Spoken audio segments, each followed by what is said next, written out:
Vamos lá, galerinha do bem? Na última aula com vocês, a gente trabalhou um pouquinho sobre o absolutismo, comentando os famosos filósofos do absolutismo, Nicolau Maquiavel, Thomas Hobbes e Jacques Bossuet, cada um defendendo o absolutismo, o poder do rei, da sua forma, com a sua visão.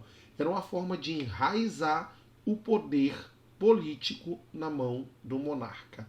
Né? Nicolau Maquiavel, com o livro O Príncipe, os fins justificam os meios.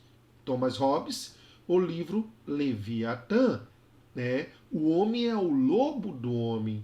E Jacques Bossuet, política tirada das Sagradas Escrituras, né? O direito divino do rei.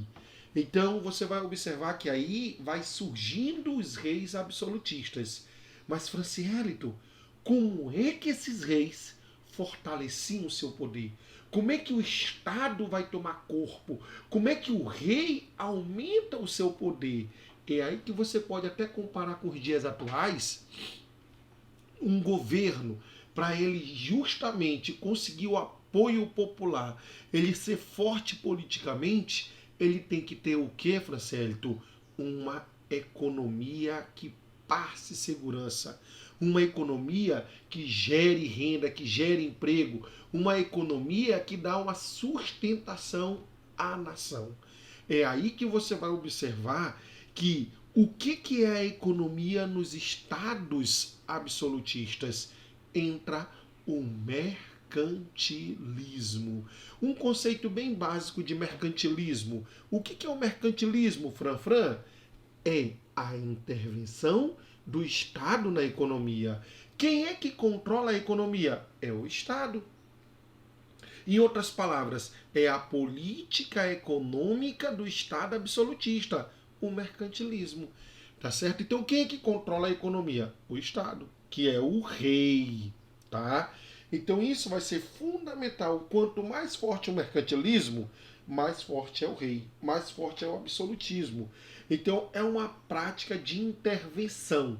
Então o rei vai intervir na economia, ele vai controlar a economia, tá? Como tu pode observar aqui, esses pontos que estão em destaque. Política econômica do Estado absolutista, conjunto de práticas econômicas dominantes na Europa na fase de transição do feudalismo para o capitalismo. Processo que o Estado está se centralizando, se fortalecendo, e para que isso consiga se efetivar, mercantilismo vai dar um suporte muito grande. Somatório de interesses da burguesia mercantil e dos reis absolutistas. É por isso que a gente observa a famosa aliança rei-burguesia, né? Burguesia-rei. E, professor, quais são as diretrizes? Quais são as bases do mercantilismo? Aí você pode destacar esse intervencionismo estatal, que a gente já colocou para vocês, né? Que é o Estado intervindo na economia, né? É ele que vai controlar só tudo. Metalismo. O que é metalismo? Metalismo é que naquela época acreditava-se que a nação que tivesse mais metais preciosos era a nação mais rica. Repetindo, a nação que tivesse mais metais preciosos era a mais rica. Então isso é o metalismo.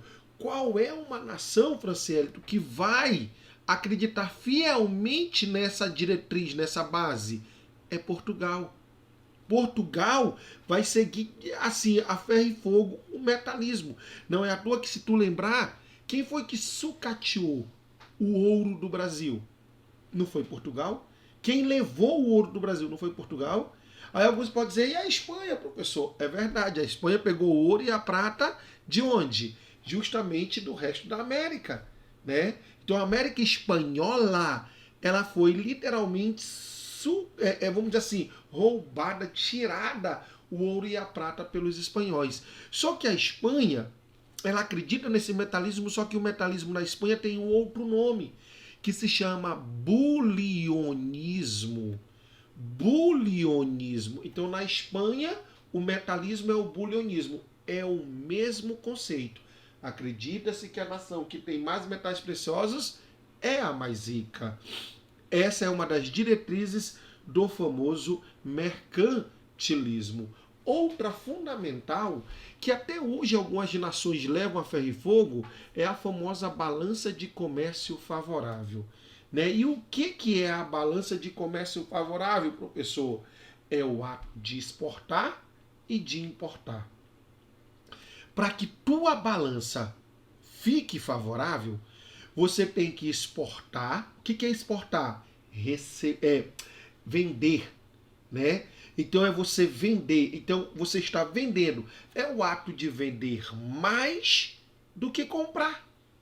Então, para a tua balança ficar favorável, é o ato de exportar mais do que importar. Então você tem que vender mais do que comprar, né? Você praticando isso, naquela época, acreditava-se que a balança ficava o quê? Favorável. Ato de exportar mais do que importar. Lógico que no passar dos anos vão ter outras variáveis, né? Que aí é uma análise mais profunda dessa diretriz, dessa base do mercantilismo, tá? Mas para que a balança fique favorável, é você praticar isso. Se você não fizer dessa forma, se você fizer o contrário, se você importar mais, se você compra, importar é comprar, se você compra mais do que você vende, que é exportar, logicamente que tua balança fica como? No déficit. Negativa é o termo que a gente utiliza. Déficit. Balança positiva, o termo que a gente utiliza, superávit. Então, superávit, toda vez que tu ouvir isso nos telejornais, nos jornais, o trimestre ou o semestre, né, da economia brasileira ficou como? No superávit. Quer dizer que ficou positiva. Bacana? Aí é a segunda diretriz do mercantilismo. A terceira, professor, que a gente pode destacar para vocês é o protecionismo. E o que é o protecionismo, Franfran? O nome já é bem sugestivo. É o ato de proteger a economia, a indústria local. Como é que eu posso proteger a minha economia, turma? Como é que eu posso proteger a minha indústria? Sabe como? Criando tarifas alfandegárias para os produtos que vêm de fora. Em outras palavras, é o ato de proteger a economia como? A partir do momento que tudo que vem de fora paga imposto. Se paga imposto, o produto vai ficar mais caro. As pessoas daqui vão preferir comprar aqui produto, gente, o nacional. É o exemplo que normalmente eu gosto de colocar. Imagina se o Brasil praticasse essa política hoje. Política protecionista com relação à Coca-Cola. A Coca-Cola, um refrigerantezinho que você pode observar que se ela pagasse impostos, né, se a gente tivesse essa bandeira do protecionismo e a Coca-Cola a partir de amanhã, aquela garrafinha de 290 ml passasse a custar R$8. A de 2 litros, R$15. Imagina só, gente. O que as pessoas iam preferir comprar? O produto nacional. Então, o refrigerante nacional. Então, é para vocês entenderem o que é o protecionismo. É o ato de proteger a economia, a indústria local, criando tarifas para os produtos importados. Então, tudo que vem de fora, pagando imposto, fica mais caro. As pessoas vão preferir o produto nacional. Tá legal? Então, essa tarifa, como todas as outras, surgem dentro do contexto do absolutismo, do mercantilismo, tá? Para fortalecer o Estado. Lembrem-se, estou falando daquela época, não estou falando de hoje. Hoje já é uma outra história, tá? Então que fique bem ligado isso aí para não dar confusão na cabeça de vocês. Então nós estamos falando de um momento que o Estado estava se fortalecendo, o Estado estava precisando de capital, estava se protegendo. Tá? Então é dentro do contexto da Idade Moderna, não é hoje. Hoje a história é bem diferente. Vamos para a próxima diretriz, a quarta diretriz, que é o pacto colonial. Então falamos aí o metalismo, a balança de comércio favorável, o protecionismo e agora o pacto colonial. O que é o pacto colonial, professor? Toda vez que eu falo sobre isso, eu gosto sempre de mostrar esse slidezinho que ele é bem claro, né? Que é claro com relação ao quê? A relação Brasil-Portugal. Para quem não sabe, Brasil, colônia de Portugal. Portugal, metrópole do Brasil. Como Portugal foi quem fundou, alguns dizem descobriu, né? Outros dizem invadiu, mas como foi Portugal que colonizou o Brasil, então Portugal é a metrópole do Brasil. Tudo que vai ser feito no Brasil é segundo a vontade de Portugal. Tá? Então tudo que é feito aqui é segundo a vontade de Portugal. Isso quer dizer que o Brasil só pode comercializar com Portugal. O Brasil só pode vender e comprar de Portugal. Isso é o pacto colonial. Tá? Então o Brasil só pode vender e comprar de Portugal. Portugal pode fazer o que, pessoal? Pode vender e comprar de quem ele quiser. Mas o Brasil não, porque o Brasil ele tem que cumprir esse pacto colonial com Portugal. O Brasil vai fornecer o que, professor? Como vocês estão observando, matéria-prima, né? Como o que, professor? Como se fosse a laranja, o limão, a madeira. Então o Brasil fornece a matéria-prima para Portugal. O Brasil vende isso para Portugal. Em contrapartida, Portugal vende produtos manufaturados para o Brasil. Professor, o que é produtos manufaturados? Produtos semi-industrializados. É como se o Brasil vendesse a laranja e compra o que de Portugal? O suco da laranja. O Brasil vende a madeira e compra o que? O móvel de Portugal. E aí você já sabe, né, que o suco é mais caro do que a fruta, de que o móvel é mais caro do que a madeira, né? Então o Brasil ele foi colonizado com essa ideologia, né, de fornecer matéria-prima e comprar produtos semi-industrializados. Aí está um dos motivos para a demora da industrialização do Brasil. A industrialização do Brasil foi tardia. Por que ela foi tardia? Está aí um dos motivos. Porque na nossa colonização, a ideologia que predominou foi essa, do pacto colonial, de o Brasil só fornecer matéria-prima e só comprar produtos manufaturados. Então aí está a quarta diretriz do mercantilismo.